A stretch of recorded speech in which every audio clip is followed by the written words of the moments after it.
Sige po, patuloy mo tayo sa pagpulis ng Panginoon.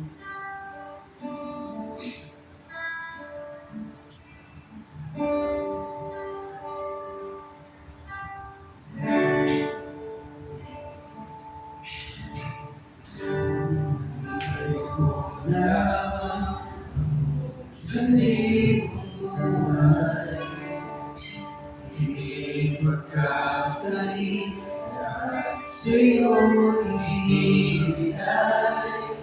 Ngayon pamasahe, nag-iisang tatay, inalahan bawat saning upang ibigin ka ng walang lupay. Gaya ng dagat na hindi napapagad sa pagkano, puso ko ay sa'yo nagmamahal. Sa habang panahon, nanalangin kayamanan ko, ikaw ay sumagi. Wagas na lasin ay iyong bigay, kalapit ng aking diin.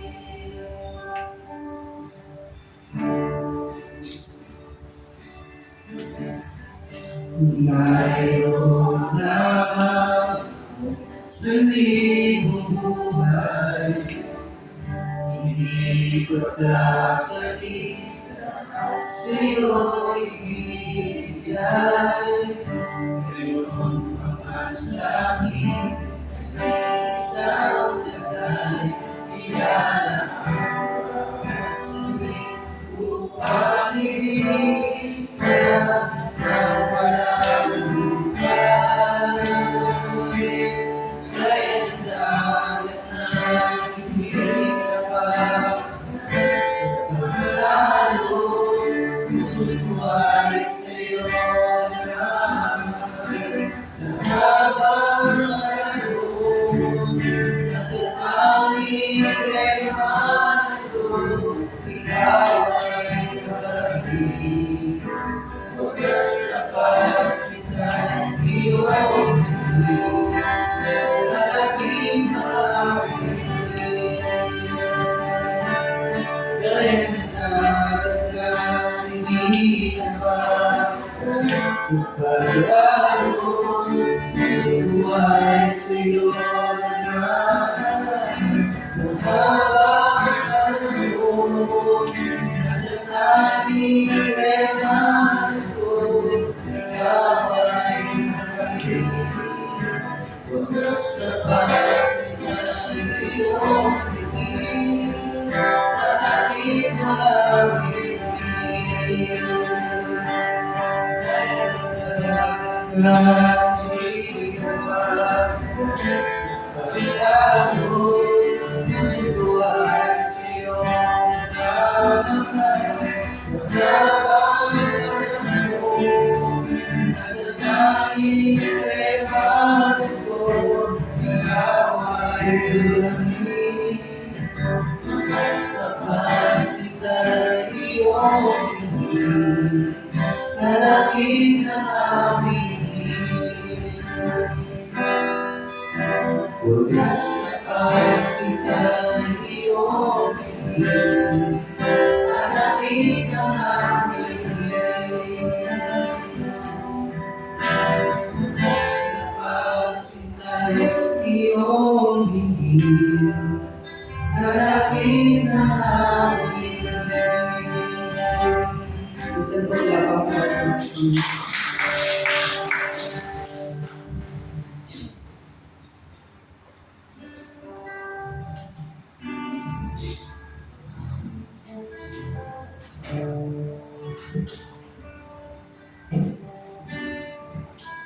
Siya po, Panginoon, minamahal ka namin. So po, Panginoon, minamahal ka namin sa pagdating mo sa pagmahal sa amin. Minahal kami, salamat pa. Bigay mo ang biyo natin sa Jesus. Salamat po, Diyos. Kami, Panginoon, ay minahal mo. Dahil ang Panginoon, kaya kami mamahal sa iyo. At At salamat po Diyos, pag-ibig niyo sa amin, ay hindi nagmamaling, hindi nagbabago, hindi nagbugas. At po Panginoon, kaya mo kami pinayaan ng buhay, walang hanggan, sa pagkakaging pag-ibig sa amin, walang hanggan. Salamat po Diyos. At muli Panginoon, sa aming pong pagkakit sa iyo, ay sa aming Panginoon, ikaw ay magsambahin, at ikaw ay pasalamatan, at sila naging Panginoon. Ang gawin mo Diyos sa aming pagsambahan, ang gawin mo Diyos sa aming pagsasalamat, ang gawin mo Diyos sa aming pagpupuli. Sa iyong salita, Panginoon, ang pagpupuli ko yan, ang gawin ko na Lord, tumabayan kami sa ating Espiritu sa pagpupuli-puli dito, Panginoon. At pagpupuli dito, ang usap ng salita dito sa amin, hindi na ako pupuli sa aming pagkakaalaman, Panginoon. Hindi Panginoon, bago sa amin ang buhay, hindi naman ang ipatulad ng si Jesus. Pero kalibang pala sa pangalawi sa kita, pero para sa ating gawain, hindi gagawin sa mga oras ng mundo.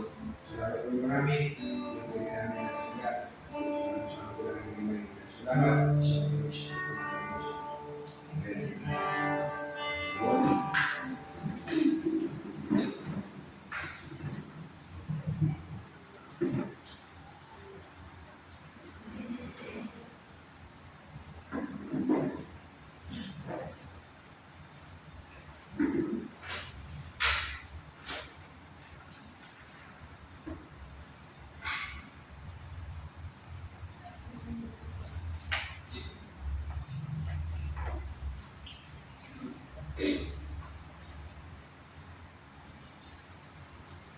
Sige po, magandang gabi sa ating lahat. Ito ngayon po natin ang salita ng Panginoon mula po sa Mateo, kabanata ng 24. Tayo ay papatuloy po sa tema natin last days.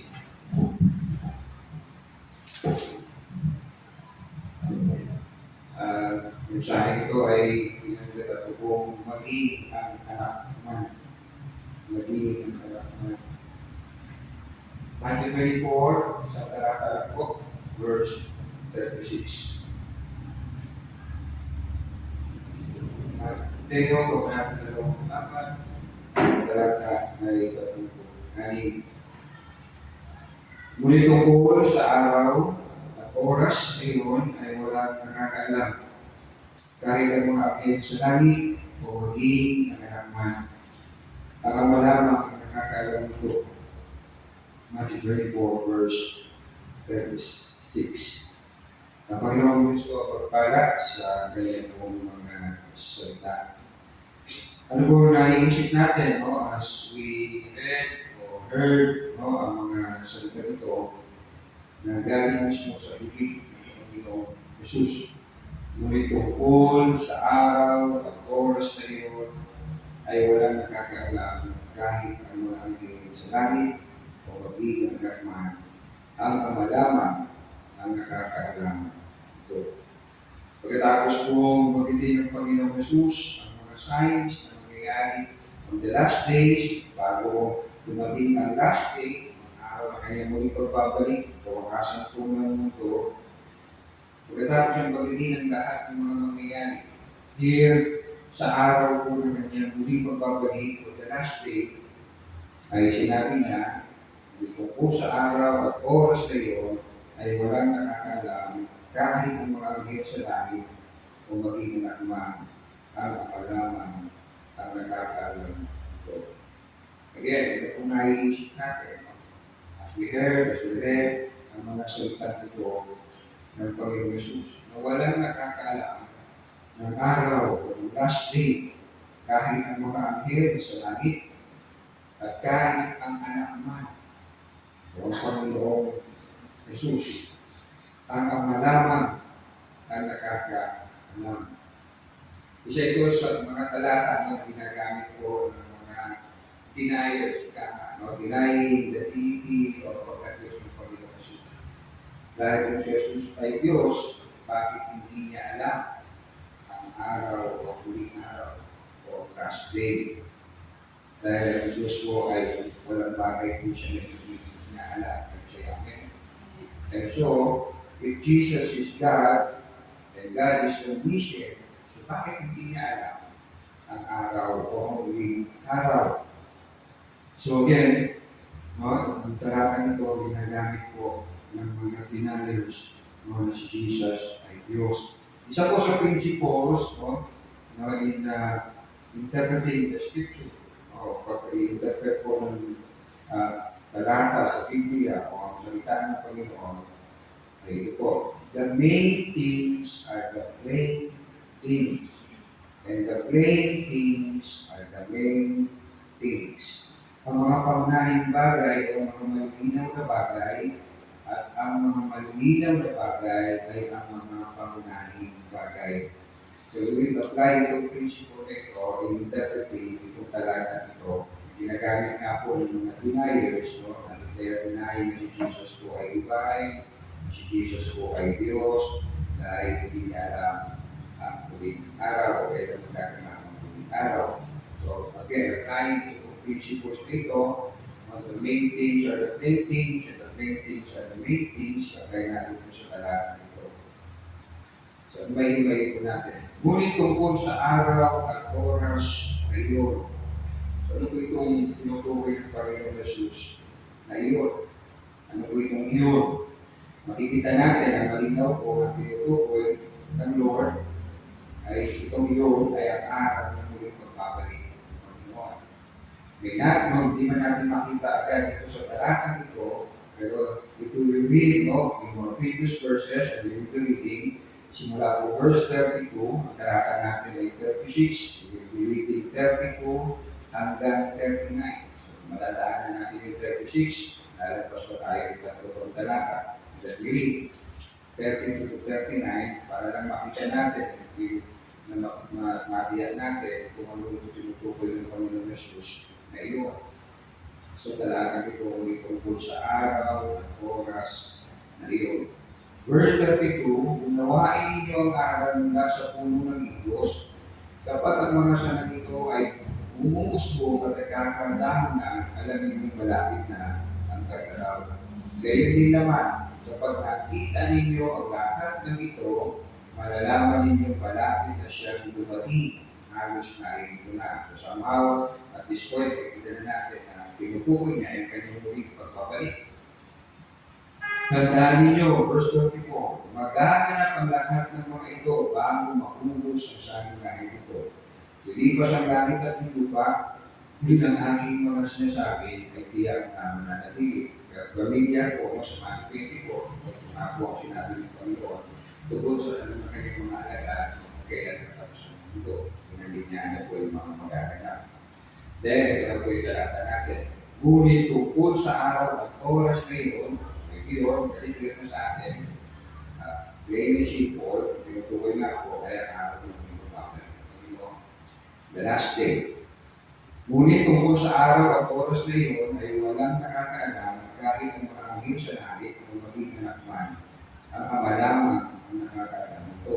37, ang pagdating ng anak ng tao ay tulad ng panahon ni Noe. So, ano balita? Nagtutukoy po niya ng Panginoon sa verse 36 na iyon, ang araw at oras na iyon ay ang pagdating ng Panginoon Jesus. Tulad, ang pagdating ng anak ng tao ay tulad ng panahon ni Noe. Ang mga araw na iyon, bago bumaha, ang mga tao ay nagsisikain, nag-iinuman at nagsisipag-asawa hanggang sa araw na pumasok si Noe sa barko. Hindi nila namamalayan ang nangyayari hanggang sa dumating ang baha at tinagay silang lahat, kaya hindi ang nangyayari sa pagdating ng lahat ng tao. Kailangan hindi na malinaw na, tutukoy nga po ng Panginoon sa araw at oras na iyon ay ang kanyang muling pagbabalik. His second coming, the last day. So, it's plain and clear na inutukoy ng Panginoon sa dito ay ang last day. Now, ano po sumunod na sinabi po niya sa ating talagang nagtutulay-ulayan, again, verse 26, ay walang nakakaalam. Walang nakakaalam kahit ang mga anghel sa langit o maging ang anak man. Bigay ng Panginoon Jesus, very plain po dito, na walang nakakaalam tungkol sa araw ng kanyang muling pagbabalik. Very plain din dito, kahit ang mga anghel sa langit. Kahit ang mga anghel sa langit ay hindi ko nalalaman ang araw ng pagbabalik ng Panginoon. Ang last day. May mga magsasabi, o pastor, sabi nga naman dyan, yung mga anghel sa langit. O yung mga anghel, yung mga holy angels. Sabi na. Remember, sinasabi ko dito ng Panginoon Jesus, no? Kaya kung sino kung nakakaalam po ng last day. At sinasabi nga po niya, ang mga anghel sa langit, hindi nakakaalam. Paano pa malalaman ng mga holy angels? Kaya nga kung mga nasa langit, hindi alam. Kung kaya yung kapalit ng Panginoon. Paano ba po yung mga inabuelo po ng Panginoon kasama po bisita? Remember, angels po ay, ang mga angels po ay hindi po sila ordinary. Hindi po sila official. So, very simple, hindi alam ng mga anghel. Skip muna tayo po doon sa anak ng tao. Tingnan muna natin yung huling bahagi ng verse 36. Ang ama lamang ang nakakaalam nito. So, malinaw, very plain, very simple. Ang ama lamang ang nakakaalam nito. So, ang ama lamang, ang Diyos ang lamang daw nakakaalam ng araw ng muling pagbabalik ng Panginoon Jesus. Ang nakakaalam lamang ng last day. Now, here, going back po sa mga salita ng Panginoon, o maging ang anak man. If you have your Bible, mapapansin mo ninyo, meron po dyan, ito yung tawag po dito, bar, open and close bar, open and close parenthesis, ngayon sa Matthew verse 36, letter B, at meron po yan po notice sa baba, yung ganyan po yung Biblia ninyo, mabuti na Biblia, yan po ang palagay.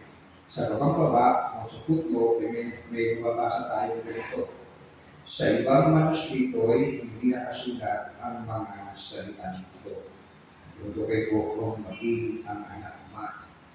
But, sa Mark chapter 13, parallel text po, Mark chapter 13, ngunit wala nakakaalam ng araw o ng oras na iyon kahit ang mga anghel sa langit o ang anak man. Hindi po iba ang mga salita o ang anak man. Ang mga lamang ang nakakaalam ito. So what is plain and simple here, what is plain here, hindi alam ng anak ang last day. Hindi alam ng anak ng Panginoon Jesus ang last days. Now, sinasabi nga po ng mga denier, si Jesus ay Diyos. So tama bang sabihin, dahil sinabi po dito ng Panginoon Jesus, na hindi niya alam ang araw na may muling pagbabalik, na hindi siya Diyos. The answer is no. Why? Kasi hindi naman po ang main thing sa talata ito is about the divinity o pagkakos ng Panginoon Jesus. Ang pinaka-tinutukoy po dito ay ang araw na muling pagbabalik ng Panginoon Jesus. So hindi po yun yung main thing. Hindi po yun yung topic. It's not about the divinity of Jesus, it's about the day of His second coming. Ang sinasabi, hindi alam ng anak. Hindi na mga tao, hindi alam kung kailan ito mangyayari. At yes, if you say na hindi siya Diyos, kung sasabihin natin, ito talaga ito yung sasabi na si Jesus ay hindi Diyos dahil hindi niya alam ang muling araw, ano mangyayari? Paano natin i-reconcile? Kung sasabihin natin, this text, Matthew 24:36 ay isasabi si Jesus ay hindi Diyos, paano natin i-reconcile sa mga talata na isasabi na si Jesus ay Diyos? So, isipin natin, paano natin ito sasabihin natin, kaya sinasabi ko ng mga atheist, yung Bible ninyo, objective. Hindi ka kasulot-sulot. Sinasabi dito, tao lang. Dito siya ang talaga. So, pananaw po ng mga wala po ng Espiritu ng Diyos, no, yun po ang thinking. Yun po, ganun po ang pag-i-interpret. So, there will be a problem when natin ma-reconcile if you use this text na sabihin natin, kaya sinasabi ko ng mga dinaya si Jesus ay tao lamang. Dahil sinabi niya, hindi alam na kailan po yung araw, so he is just a man. So again, kung sasabihin natin na siya lang ay tao lamang, paano natin ito sa mga talata na si Jesus ay Diyos? May babasa po tayo ng ilang mga talata. So again, hindi ko pwedeng interpretasyon. Sabihin, dahil sabi dito, hindi niya alam ang araw, and so si Jesus ay hindi Diyos. But if we interpret na hindi niya alam ang last day kasi naging tao siya. Then, maraming dalaga nagsasabi si Jesus, hindi tao, tama. Amen? So, unang konti. So, if I will interpret itong Matthew 24:36 na sinasabi niya ito sa kanyang pagiging tao, then, no, hindi ko konti ito sa mga dalaga. Kasi maraming dalaga din nagsasabi na si Jesus talaga ay naging tao. Pero kung pipiliin ko, no, hindi siya Diyos kasi hindi niya alam, how come God is all knowing, God is omniscient. Hindi niya alam ang araw ng kanyang muling pagbabalik. Tao lang siya. Okay, sige, galit niya. Ganun pang gano'n sa mga talaga nagsasabi si Jesus sa Diyos. So, bakit? So, itong talaga dito, it's not telling us na si Jesus po ay hindi Diyos, kundi ito po ay kaugnay sa kanyang pagiging tao o sa kanyang pagkakatawang tao. So again, so we can say, yes, no, as tao, hindi alam niya sa araw o last day, but as being God, of course, alam niya. As God, alam niya. Okay, let me read to you ilang mga talata that tells us, yes, si Jesus ay hindi lamang tao, kundi God. Tawag dito ay God man. Philippians chapter 2, very familiar sa atin. Verse 5, 7, 8. Naway magkaroon kayo ng kaisipan at tulad ng kay Kristo Jesus. Kahit taglay niya ang kalikasan ng Diyos, hindi niya pinagpilitan na natiling kapantay ng Diyos. Sa halip pusa niyang binitawan ng pagiging kapantay ng Diyos at namuhay isang kalingin, ipinanganak siya bilang tao. Hindi po ano yung salita kung dito na pusa niyang binitawan, doesn't mean no, binitawan ng pagiging kapantay ng Diyos, doesn't mean no, na siya ay huminto sa pagkakos. Of course, no? God is everlasting God. Kung hindi po yan yung siya huminto sa pagkakat, meron siyang huminto sa pagkakat, maalala ninyo, ulat. Pinahayag ng Propeta Isaiah, ipapanganakan ng Panginoon Jesus. Hindi po what? Iman with God with us.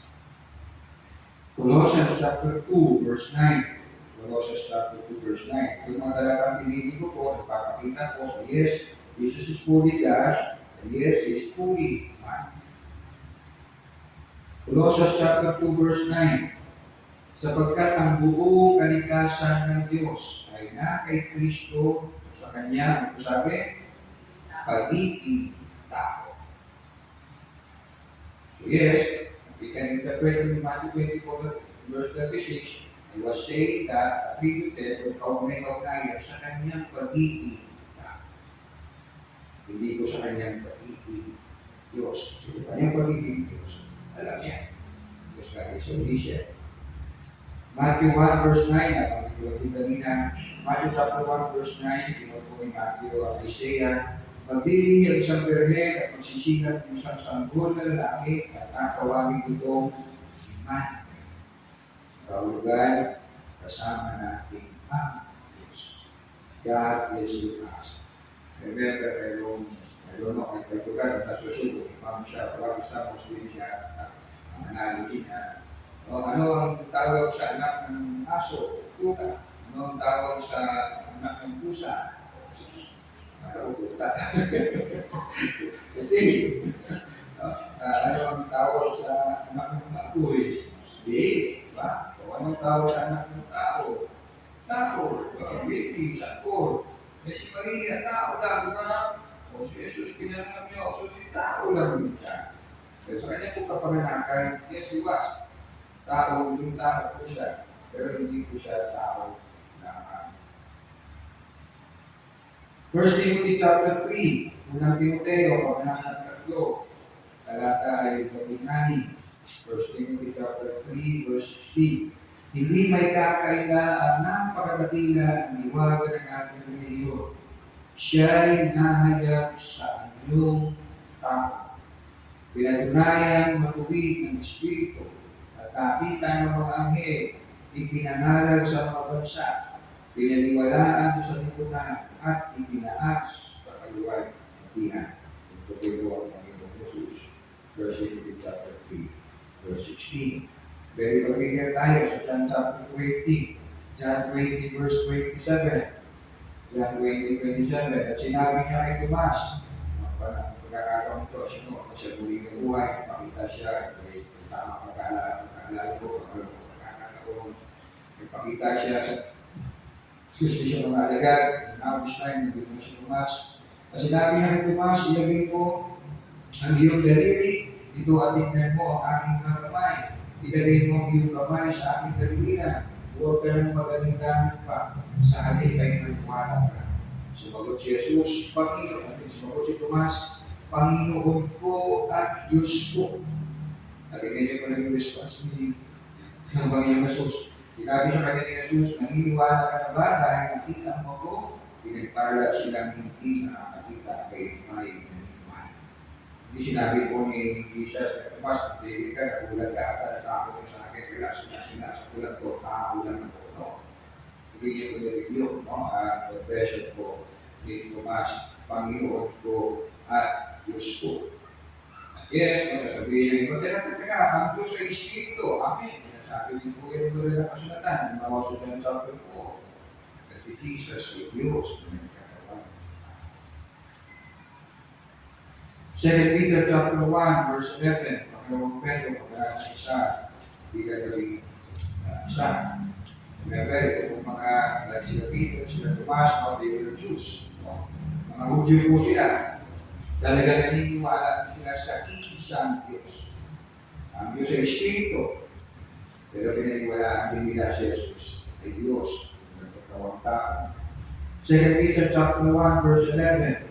Mula kay Simon Pedro, isang lingkod at apostol ni Jesucristo, para sa inyong lahat na tulad namin tumanggap ng napakahalagang pananampalataya mula sa ating makatarungang Diyos at tagapagligtas na si Jesucristo. Kung dalawa po pinapanggit mo na makatarungang Diyos at tagapagligtas, tumutukoy lang po kay Jesus.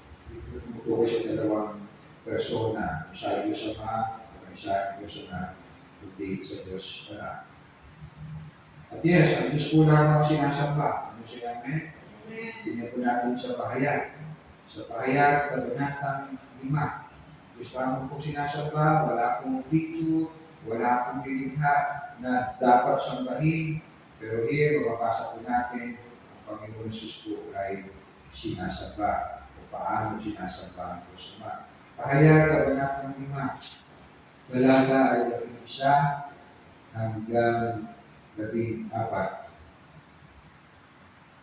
Pahayag chapter 5, verse 11, tuwing ako muli at narinig ko ang tinig ng milyong-milyon at libo-libong anghel. Sila'y nakapaligid sa trono, sa apat na buhay ng galang at sa magagamnang pinuno. Umaawit sila ng malakas, ang kordero pinatay ay dapat tumanggap ng kapangyarihan, kayamanan, karunungan, kalakasan, kaluwalhatian, papuri at paggalang.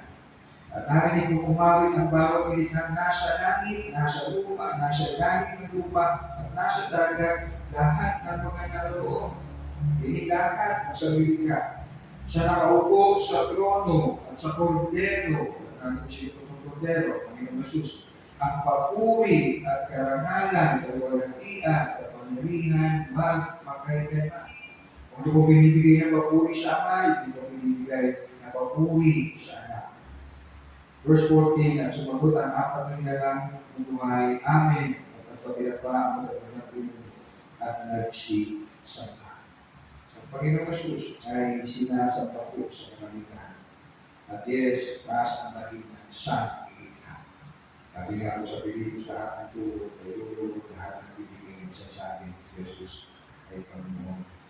So, hindi natin po pwede interpret automatic 24 verse 36 na dahil hindi niya alam, so hindi siya Diyos. If you interpret this, yeah, totoo talagang siya ay naging tao.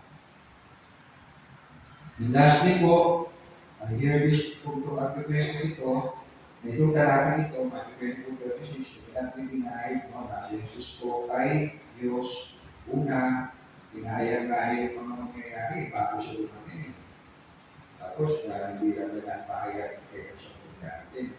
Distracted tayo sa Diyos. At hindi kayo kabigat ng argumento na yun. Pero pangalawang argumento, ang sinasabi, the parable of the ten virgins. Sumunod ko na chapter 25, again, as confessor pa rin ng the last day. Sinasabi niya,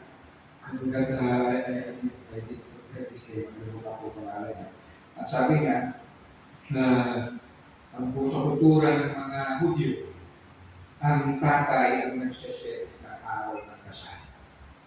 Okay? And so, pagkakapagan, nagset ang araw ng huling pagpabalik ng Panginoon Jesus. Remember, sa araw din na yung huling pagpabalik, ito mag-aagap ang wedding ng tulong ng bride. The bride is the church. So, kung sabi niya, kaya hindi alam ni Jesus, sa konteksto ng mga Hudyo, ang tatay ang nagsiset ng araw ng kasal. But it doesn't mean, siyempre, hindi alam ng group, siyempre alam na rin. Pero ang pagkaanapos, kailan ay ang tatay. So, this is to say, ang malabang ang nakakaalam.